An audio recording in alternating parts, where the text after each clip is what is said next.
the Right Honorable Prime Minister could not be with us for reasons of logistics, because as you all know and you've all heard, George Oduor was his son. And so he's had to go ahead for certain logistical reasons. And for that reason, he has asked that he be represented for this purpose by the Cabinet Secretary for Energy, the Honorable Opiyo Wandayi, who will speak, and then we proceed now to the family. Thank you. Waziri.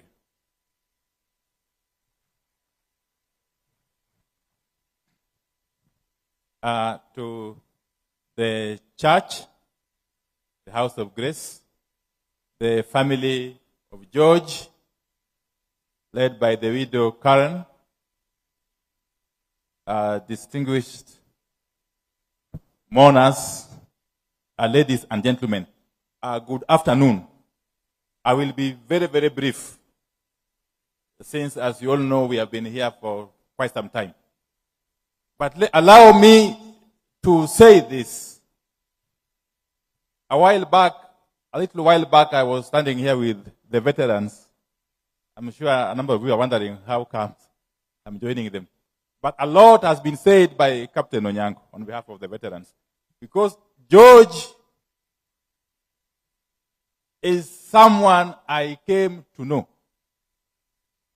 way back in the early 90s.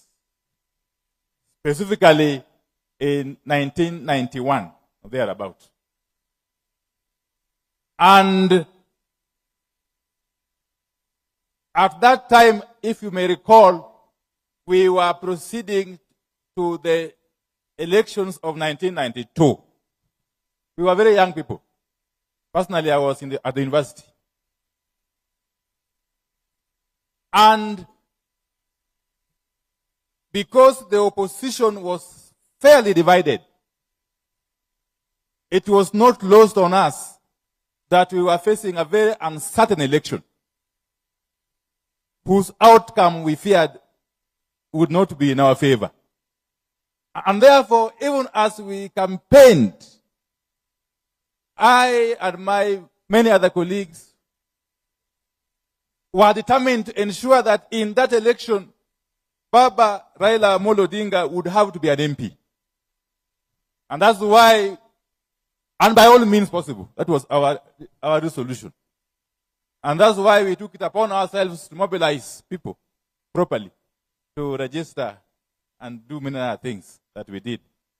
Because I remember very well in that election, I was a voter in this place, Kongoni Primary School in Nairobi West, where I voted until 2007. I only changed my vote to Ugunja when I was running in 2013. But let me say this.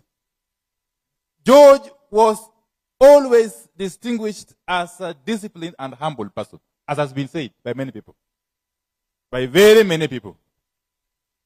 So we worked very closely with him and his other colleagues. If you want to know that there was discipline, some of us who are coming from the university community as students, we considered ourselves as the strategists, while George and his compatriots were what I would call the combatants. We had a very seamless blending, because we had one common purpose and one common objective, which then was actually to ensure that Moi left power. So the rest, as they say, is history. But allow me to remember one very slow moment. That was much later now, in 1997, when we are now again approaching the election of that year, which was to be in December. And we had come to the realization that that election again, if reforms were not undertaken, certain reforms were not carried out, Moi was going to steal it again. So there was a movement that was agitating for reforms before that election. And that movement caught fire across the country, and especially in Nairobi. So George was part and parcel of that movement. I remember very well. We had said no reforms, no elections. And it began on the 7th of July that year, a day we called Saba Saba. Come August that same year, we called it Nane Nane, the 8th of August. Previously, Moi had said, and his administration, that no one would step into the Central Park, the one that's currently, I think, rehabilitated by Sakaja. That Central Park was declared a no-go zone by Moi and his people. But because we were young and energetic and raring to go, we challenged him that we shall go there. So in July, we were able to go there, but they dispersed us on July 7th. But come August 8th, Nane, we actually stormed there and camped there. It was a very big battle. It was one of the fastest battles that I ever witnessed. And on that single day, there were fatalities. This time round, not just from the progressive forces side, but also from the police. And therefore, Moi embarked on a crackdown, a massive crackdown. And he started by rounding up what they called Raila people. What were Raila? What were Raila? And that's how, I think, on the 10th or so, 2 days later, we found ourselves picked one by one from different places. Later in the evening that day, when I was with my other colleagues at Kilmani police station, George joined us. He was thrown into the cell. That's when I realized this thing is very serious. Because George was then the ADC of Barbers, you know. We came to learn that he was actually dragged out of Barbers' car from Parliament. So, to cut the long story short, is that when eventually we landed at committee, George remained his true self. Very calm. Very, very calm. And not moved at all. Not moved at all. Even when there were strikes that we waged at committee, George was very calm. I remember one day, there was a serious strike in committee, and we were moved from block D, where we were initially with the rest of the inmates, and taken to the isolation block, the one that was used for keeping political detainees earlier. And again, even in that block, there was a very serious strike led by Lumumba Wade. He's not here. Lumumba Wade is currently an MCA in Nyakachi, in Kisumu. If you see him, that man is a serious person. And even then, George still remained who he was. I remember, as I conclude,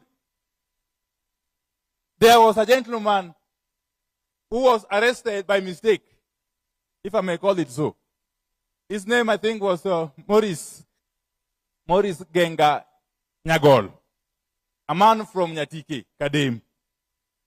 He was at the wrong place, in the wrong place at the wrong time. Because he had wanted to run for an MCA or councillor at that time in Nyatike. So he had come to check on his papers at the headquarters of NDP at Philadelphia House on Tomboya Street, 2 days after the 9/9 strike. Then he was also nabbed. That gentleman did not live to see another day. Because in committee, he was crying about his wife whom he had left in Nyatike. Then he was taken to the prison clinic. Eventually, we were told he was taken to Kenyatta Hospital. He died. That gentleman died. And I want to say this, that those who you saw standing here are just what I would call the lucky few. Because a lot of these comrades, these people who were in the forefront that time, a lot of them have died. We can't even count. A lot of them have died. So we count ourselves a bit lucky. But George's life is a testament to resilience, a testament to determination, and a testament to what you can call loyalty. So I want to extend my condolences to the family and to Baba Raila Amolo Odinga and his family. Because they have truly lost a son. They have truly lost a son.